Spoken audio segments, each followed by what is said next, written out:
Hey everybody, it's Allie, and welcome to our YNR chat for Sunday, September 2nd, 2012.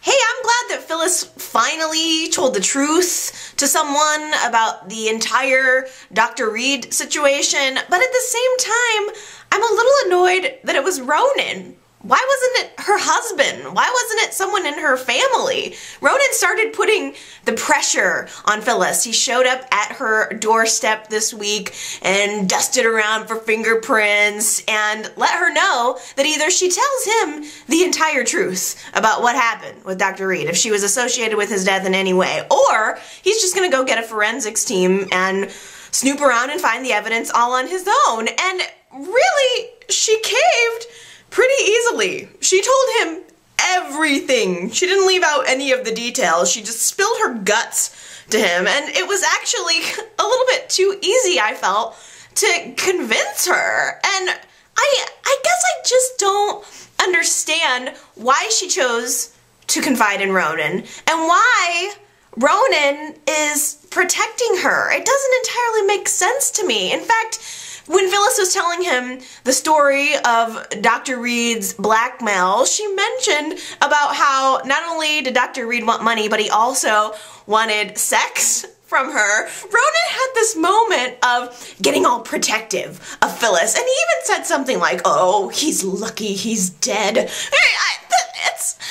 problem for me is that it paints Phyllis as a victim, and Phyllis is not a victim of Dr. Reed. If anything, if Phyllis is a victim on any plane of existence, it's a victim of herself. This is a mess of her own making. She is her own worst enemy, and it just bothers me that now all of a sudden Ronan's got to step in to protect her. And even from his perspective, I don't know if Ronan even knows Phyllis well enough to give her the benefit of the doubt on this. She's lied everywhere. What makes him think that she's telling him the truth? She hasn't even told her husband the truth.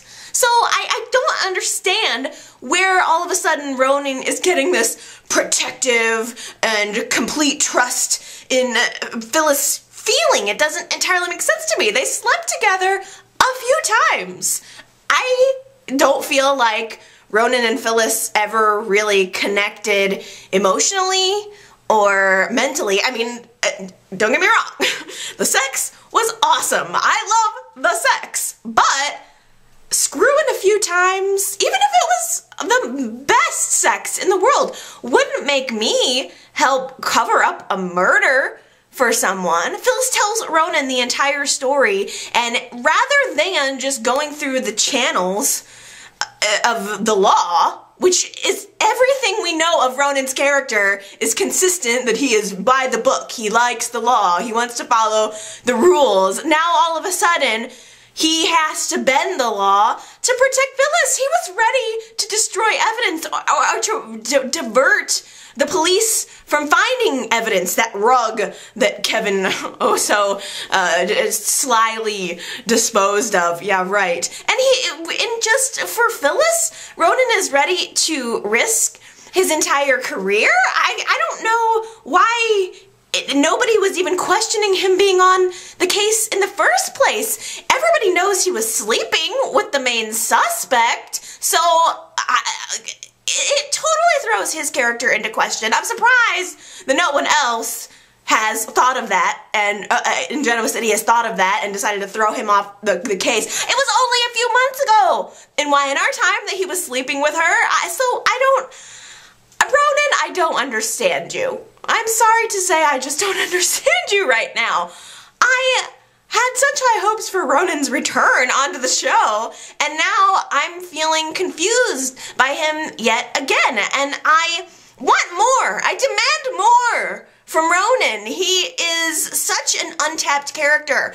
We don't know anything more about him than we did a year ago when he was on the show. We still don't know whatever happened with the whole liver thing, which I frankly think we deserve an answer about. There's so much more that Ronan could be doing besides running around behind Phyllis and sweeping up her messes. He has a mother that he hasn't connected with. What about Paul's Chase? What about Chance? Isn't there something else you could be using your time for? You won't risk your career to try to help your mother's boyfriend or Paul, this really someone who you know is upstanding. You won't risk your career to maybe help move some evidence around for him. But Phyllis, sure, why not? I slept with her a couple of times. Clearly we have a good rapport. It doesn't feel consistent to me from either perspective. Frankly, I don't understand why Phyllis would choose to confide in Ronan and not Michael.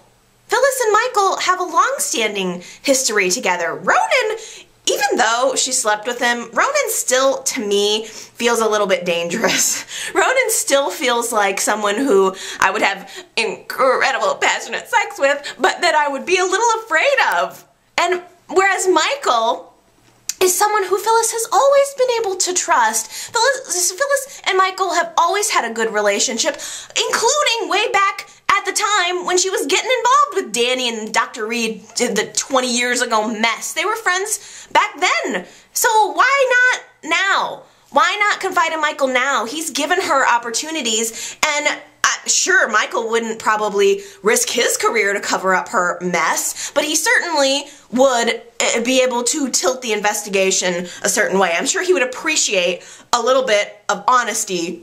Instead, Michael is chasing his tail. He doesn't know what to think about this whole situation, and the cherry on top of the cake here is that everyone's lying to him. Phyllis is lying to Michael, Ronan is lying to Michael, and it's not even so much that Ronan now has tampered with evidence. He's diverted the attention away from Phyllis. In fact, even coming up with proposing to Michael this theory that it was Beth who actually killed Dr. Reed. But now he's straight up lying to Michael. He is obviously overtly lying for Phyllis. The heat starts to come up. Michael goes to visit Phyllis, and he starts to apply the pressure, same way Ronan did, and Phyllis sticks to her gun. She says, oh no, there's no way I could have had anything to do with Dr. Reed. I'm not going to give you any evidence, and forget it. I would never do that, of course. Well, Ronan realizes that the walls are closing in, and he comes up with his brilliant plan to tell Michael that Phyllis has an alibi for the evening of Dr. Reed's death, and that he's been hiding it because they were together having an affair. He straight up lied.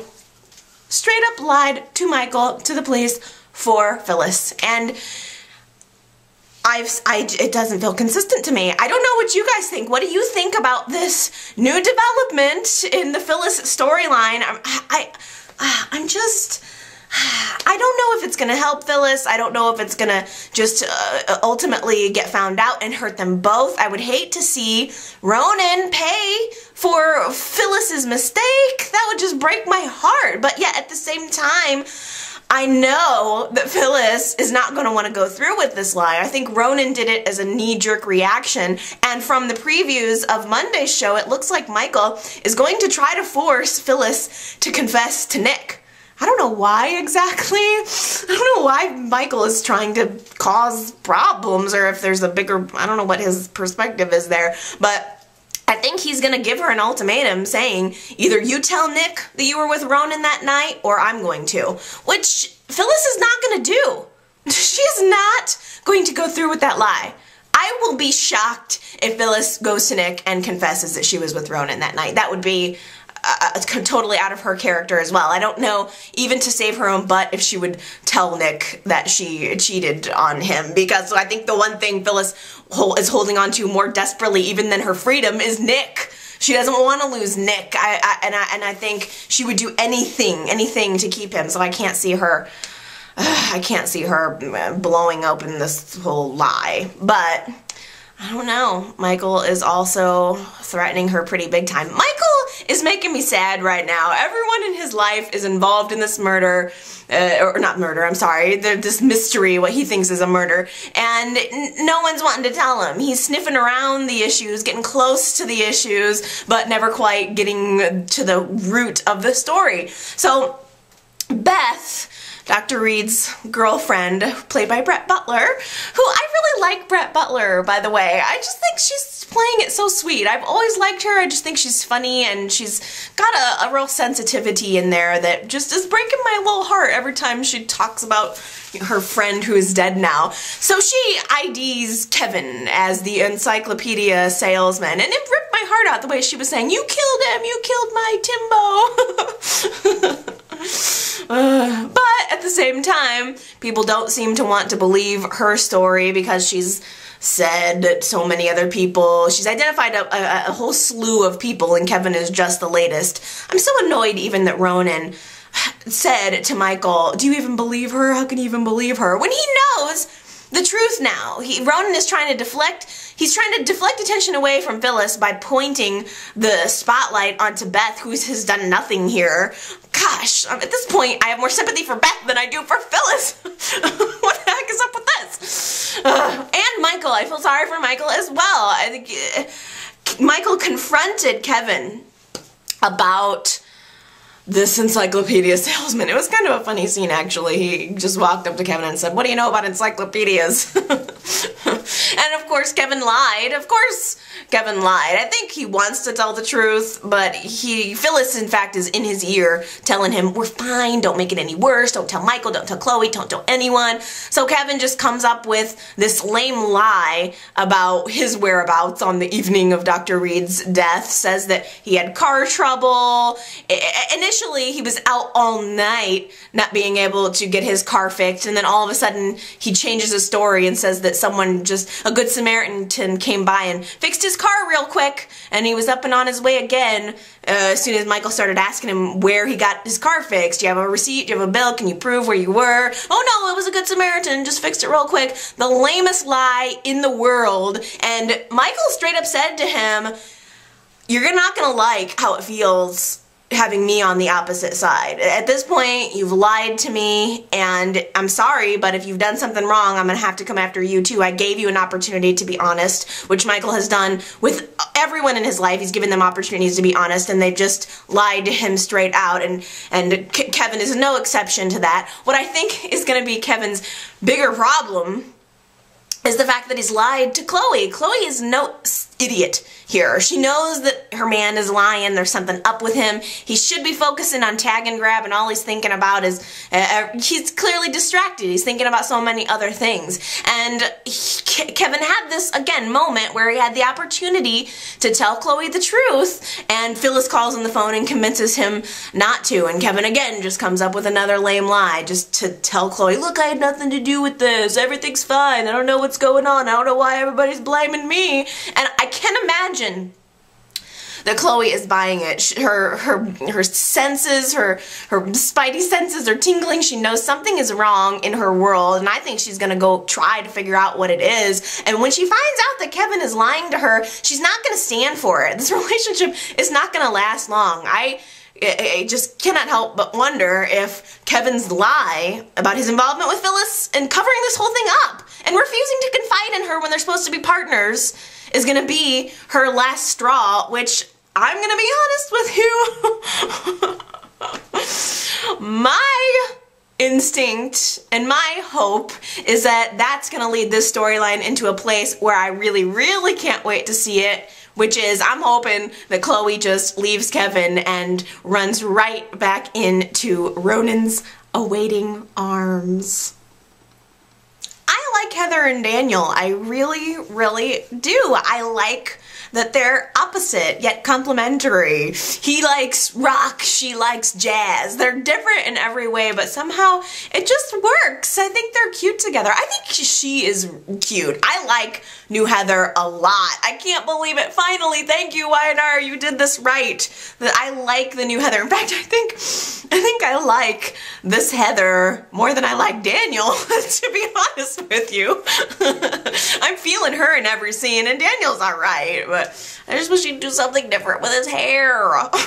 He's got his own funky funky style, and it's different from all the other guys in Genoa City, and I like that. He needs a different hairdo. It's in a big bunchy ponytail back there, and it just looks, it's curled under weird in the back. I don't know. It needs to be something different, but it also lends to them being totally opposite and kind of working together. I like it a lot. They keep finding excuses to get together even though they're not supposed to be together.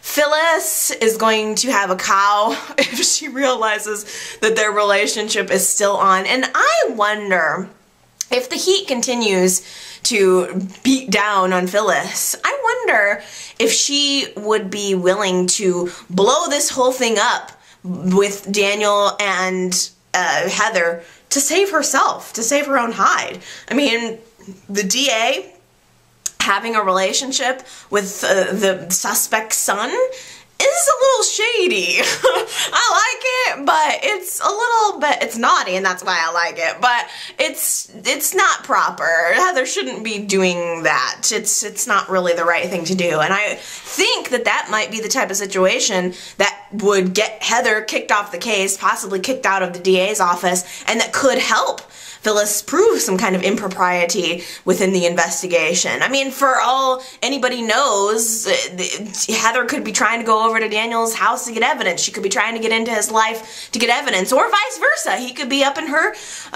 apartment trying to get evidence from her and playing her. So I think that it would be interesting. It would really tick me off, but I think interesting if maybe Phyllis decided to go take pictures of them together, and that would help her case. It would really tick me off because it would ruin Heather and Daniel's relationship, and I wonder why Phyllis has to ruin everything. Phyllis has to ruin everything. Everything she touches turns to crap, and I would hate to have that happen to Daniel and Heather, but at the same time it's kind of interesting. I don't know. I think that Heather needs to be more careful. She really does, especially after that whole situation with getting caught with Adam and Ricky taking those photos. This situation has happened to her before. So she really needs to be extra super special careful, and she's not right now. She's really letting her heart lead the way, which is again kind of another characteristic of Heather. That is sort of what she does, but I like that she is still reeling over Ricky's death. She's got this box of Ricky's things in her apartment, and she still thinks about it. She still doesn't want to get rid of it because it's the last thing she has of her brother, who she didn't really even care that much about, but still feels connected to because they were blood. And there was a nice little moment where Daniel was trying to comfort her and tell her that, you know, it's going to be okay, and I'll do anything I can to help you, not knowing the entire time, of course, that there's mad evidence inside that box. It's evidence that could certainly get Paul out of a really big jam. Ricky died at the end of June, you guys. That was 2 months ago. 2 months ago, YNR.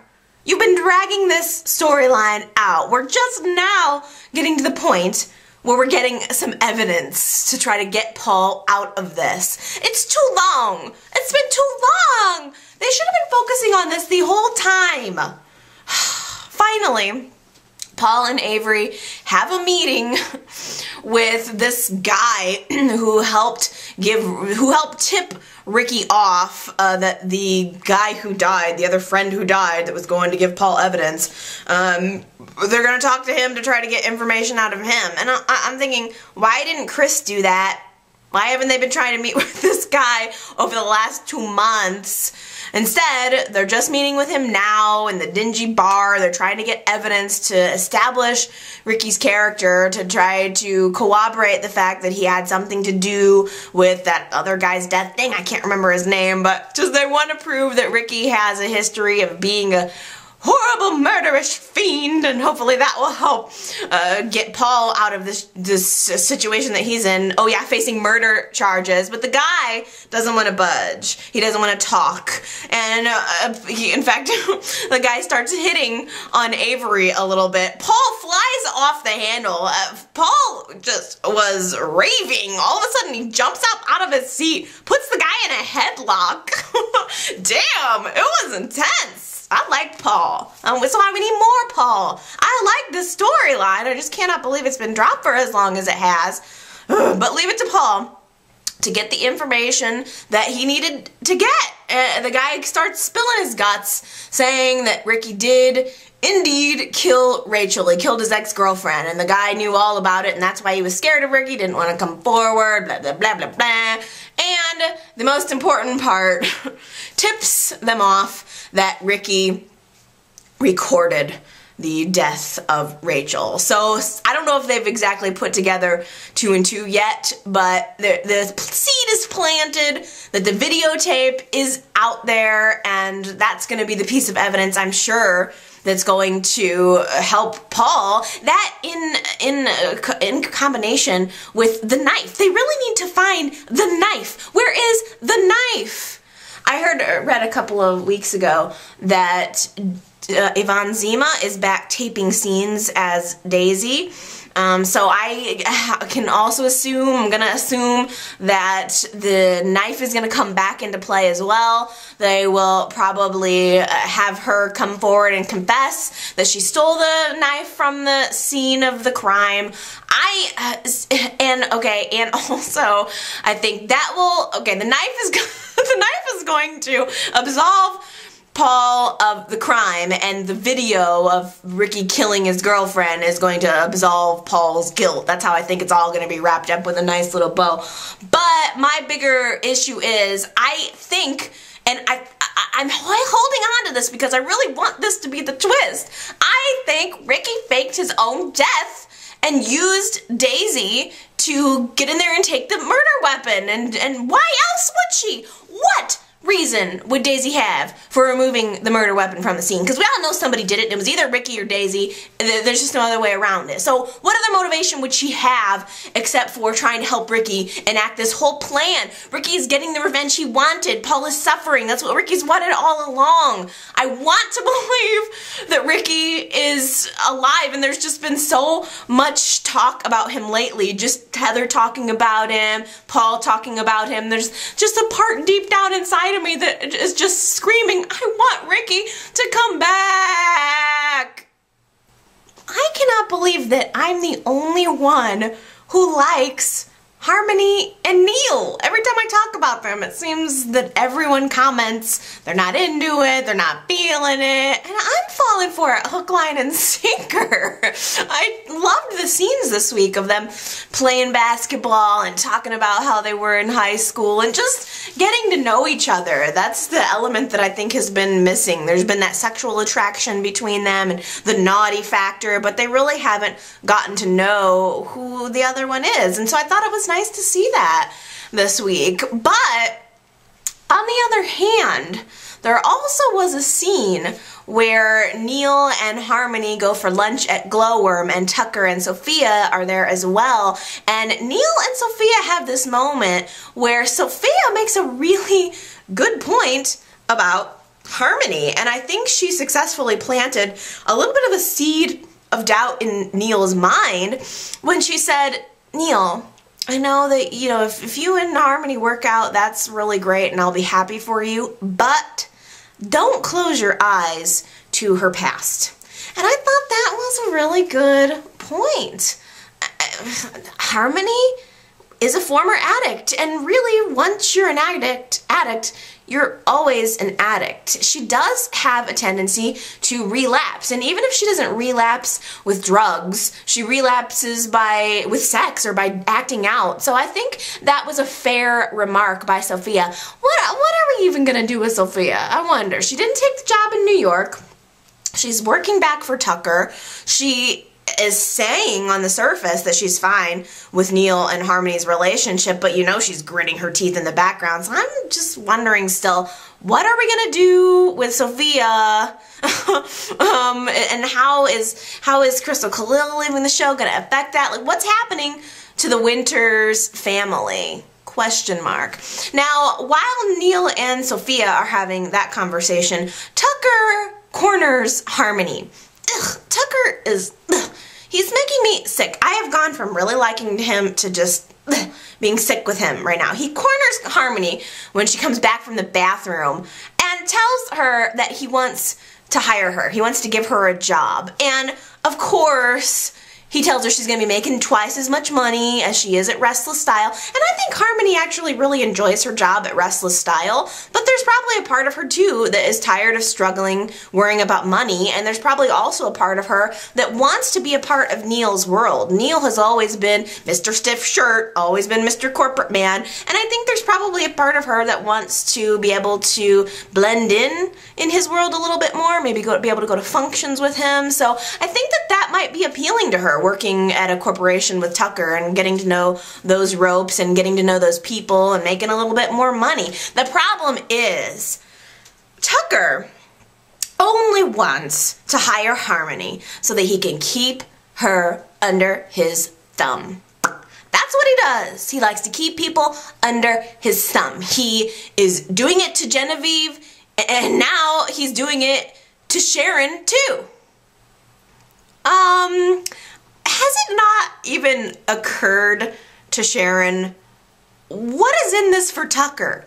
He's doing everything he can do to help her become the head honcho at Newman Enterprises every step along the way. He's pushing her and encouraging her and just being her #1 cheerleader. Does she think that he's doing all of this out of the kindness of his heart?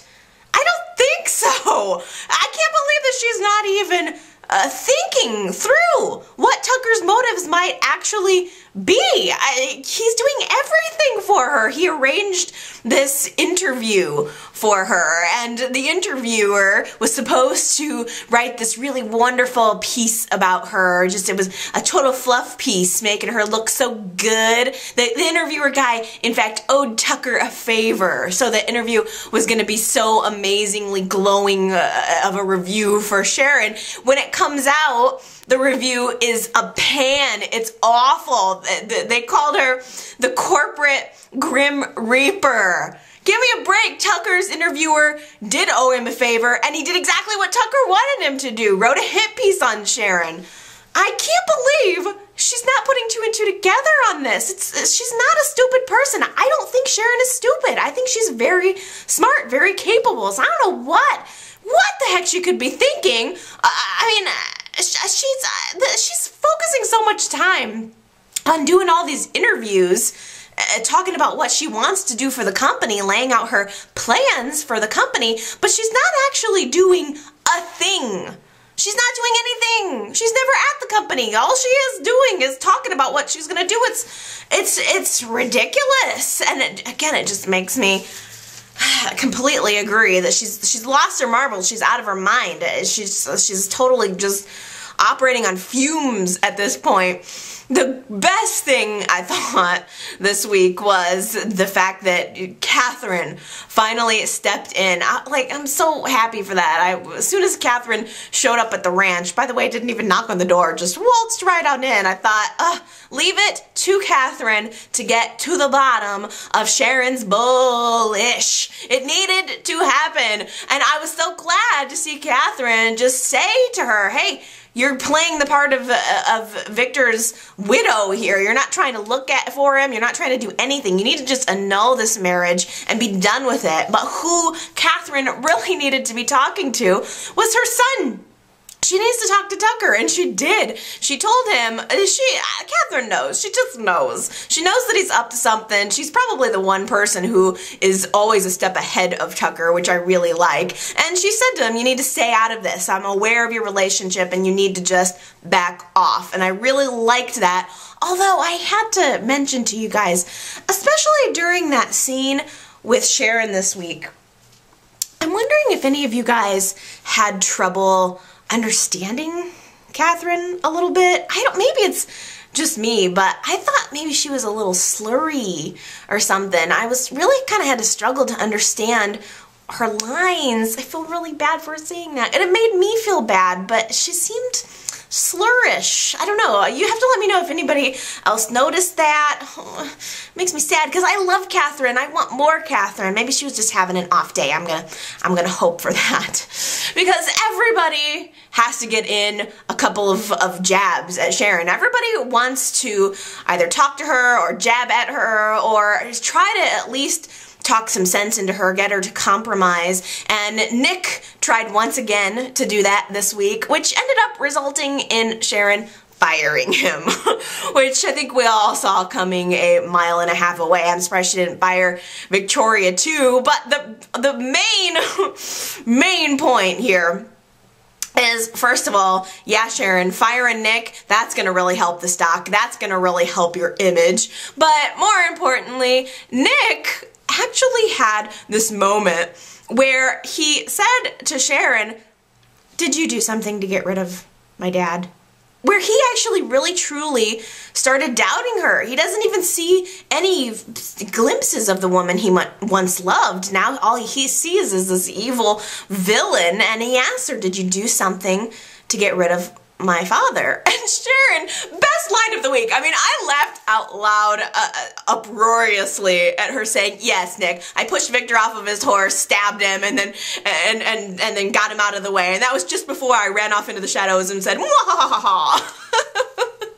Now it's all mine. That was so good. I can't even recreate it. It was just too good. I wasn't expecting it at all. It showed her that she had a sense of humor, at least, about what's going on. And it's so different from everything we've ever seen from Sharon. She's really not that funny. Sharon, for the most part, has been a kind of a bland, almost personality-less sort of character. She's never really shown a sense of humor, and now she's just twisting her mustache there, you know, like, it's all mine now. I like it. I liked that she was funny this week, and in a larger sense, I like this.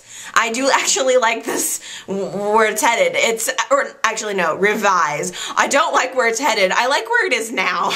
I think it's funny. I like evil Sharon. I love that she gave away Abby's horses and Abby's just standing there like, harumph, you just wait until Daddy gets back and this is all gonna change. It's funny. I like the rivalry between Abby and Sharon. I love Sharon blowing past Abby at the gate being like, "Oh yes, I'm sorry. Is there something? I knew you wouldn't mind if I gave those horses away. It was to a good cause." It's funny, and I can't wait, by the way, to see Nikki get back in there and really give it to Sharon. I think there's going to be more really cool, funny rivalry scenes coming, and those are really worth it. Those are making the week for me. Sharon's making the show for me right now. One thing I really wasn't expecting, though, is the fact that they're really bringing back and folding in the fact that Sharon is still stealing.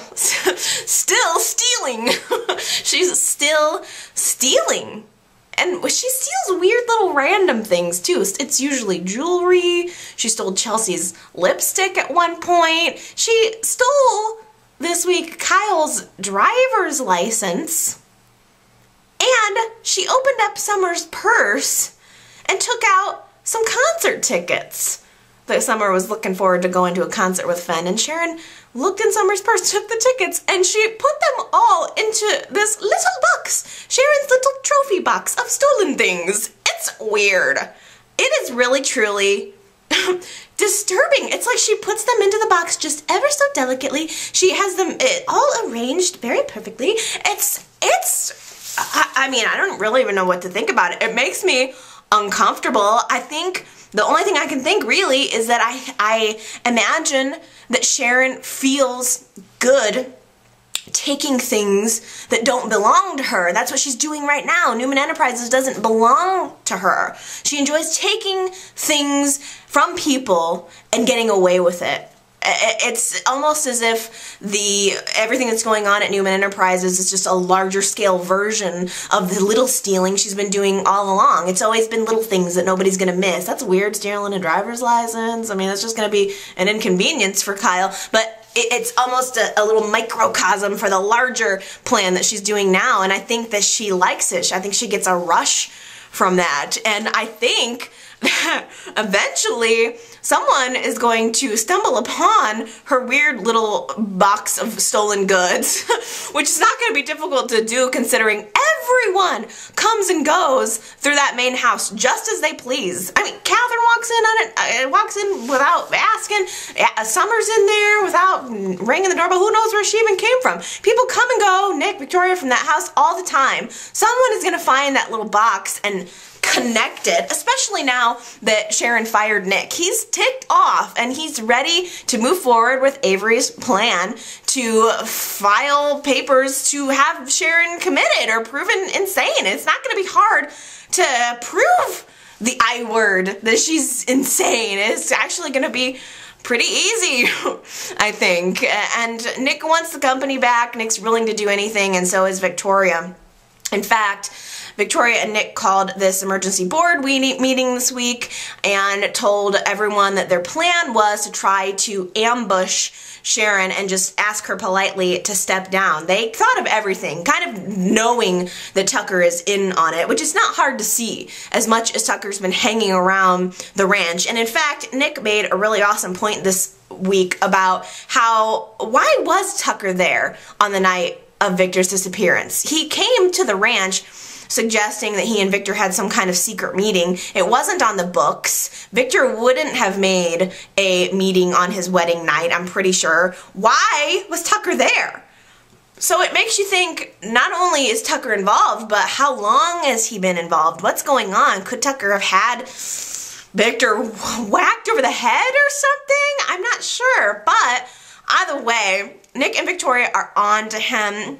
They had this board meeting and even arranged a car to have everybody driven over to Newman Enterprises, which I always assumed that board meeting, that board room was in Newman Enterprises, right?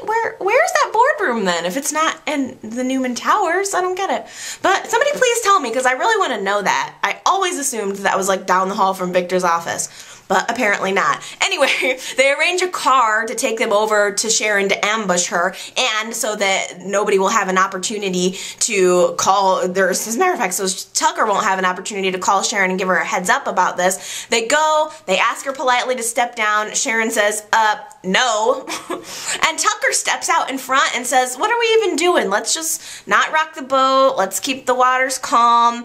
And slowly, little by little, everybody starts to agree with him.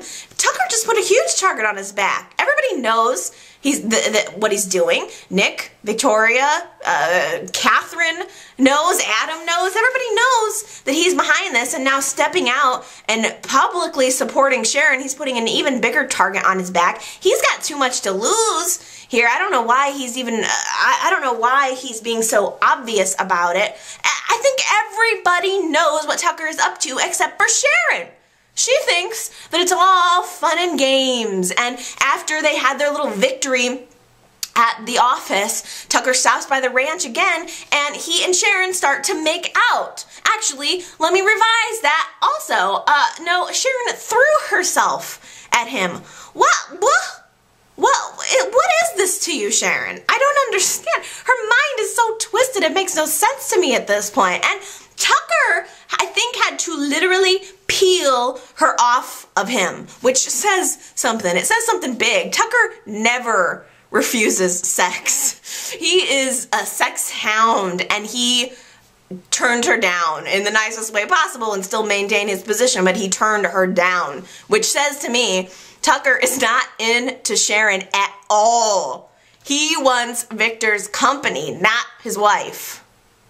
Genevieve is on the hunt for Victor, and not only does she want to find Victor, she really likes having the cash flow that Tucker is providing her to go on this little hunt. But Tucker called her back from the hunt this week. She was really close to finding Victor. Tucker called her back to Genoa City and started just messing with her. Tucker is such a user. He doesn't need to worry about money. Tucker has plenty of money, yet he calls Genevieve back and starts throwing it in her face every chance he gets that she's using his money, like itemizing her bills, saying, oh, you really enjoyed that massage you got while you were on the road, didn't you? And I bet you're enjoying the fine dining, and just, what does he even care? she could spend $1 million of his money and he would probably still have some. Again, like I said before, he just likes having people under his thumb. And giving Genevieve money, giving her the one thing she doesn't have, ensures that she stays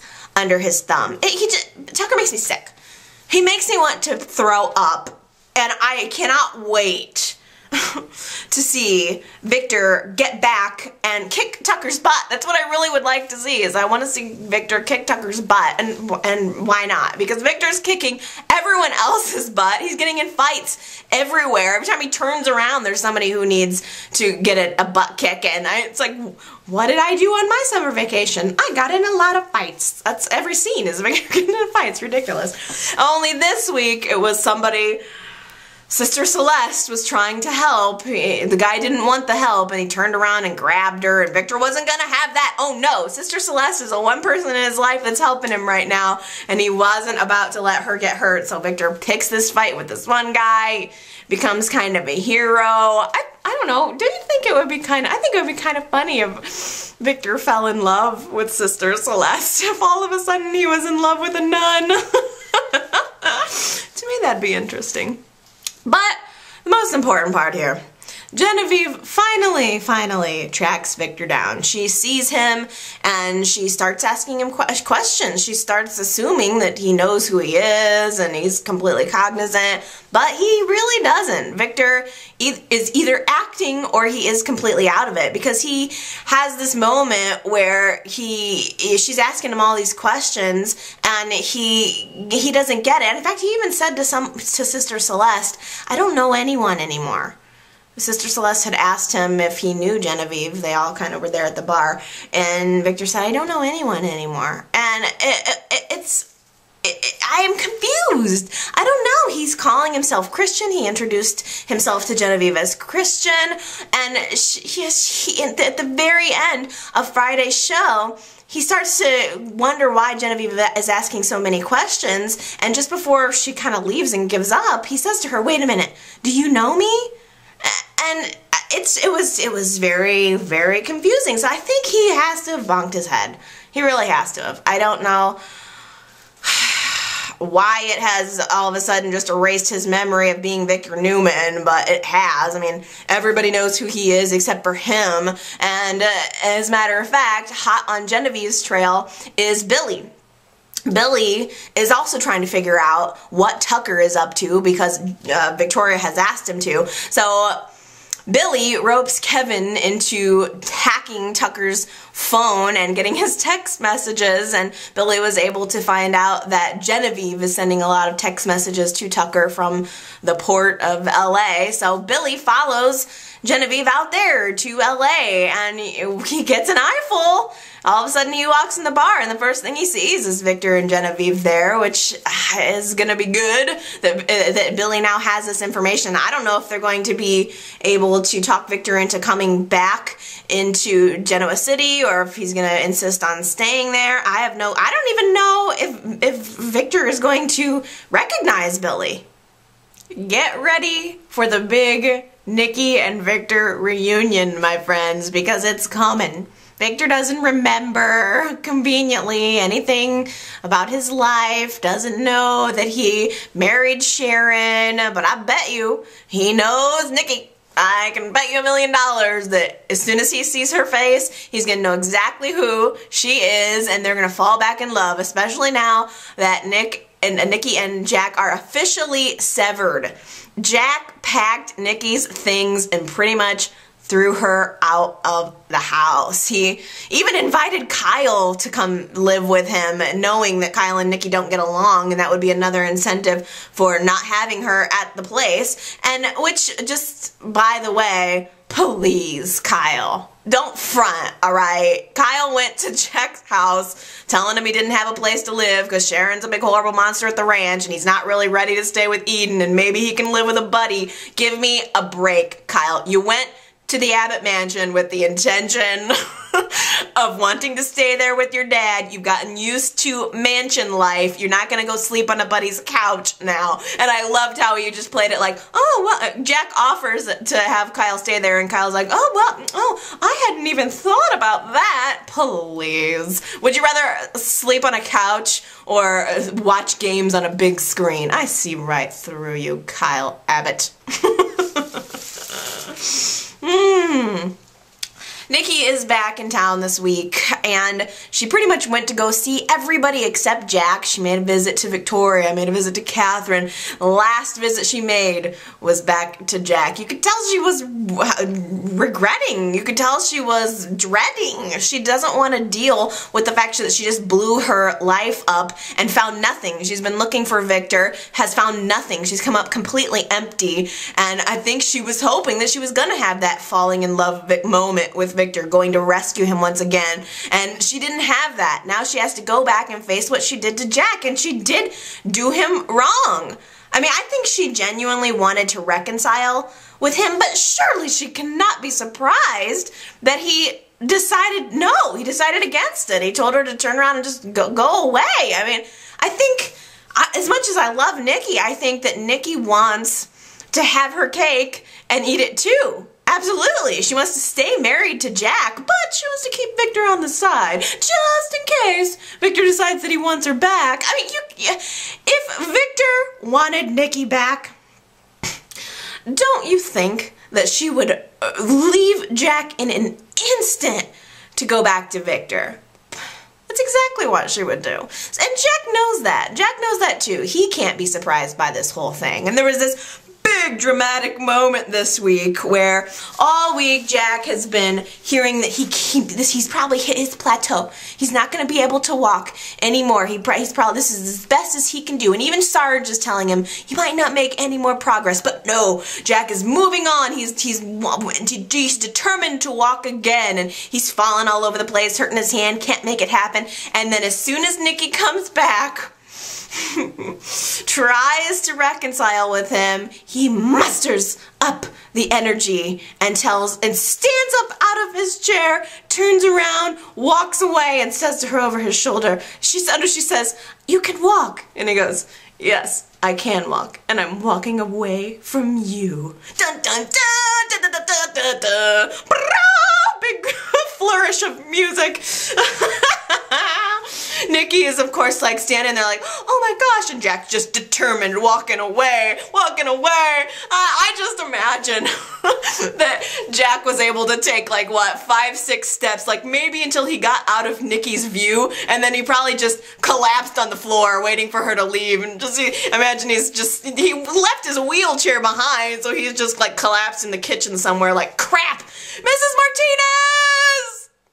Every week we get more and more clues dropped about the whole Samantha thing, and we're never any closer to knowing what the answer is. This week, Lily's sitting in the coffee house, and she's just going about her business when all of a sudden she gets practically plowed over by a woman who appears to be wearing a wig to me, who runs into her, drops her keychain on the floor. She has a Koala keychain, which turns Lily's light bulb on. She looks over at her, wonders if this is the Stalker, and then goes down and sees that the woman has left a business card on the ground that's, again, the cryptic names that Samantha and Kane have used when they were a child. First of all, do Australians really carry koala keychains?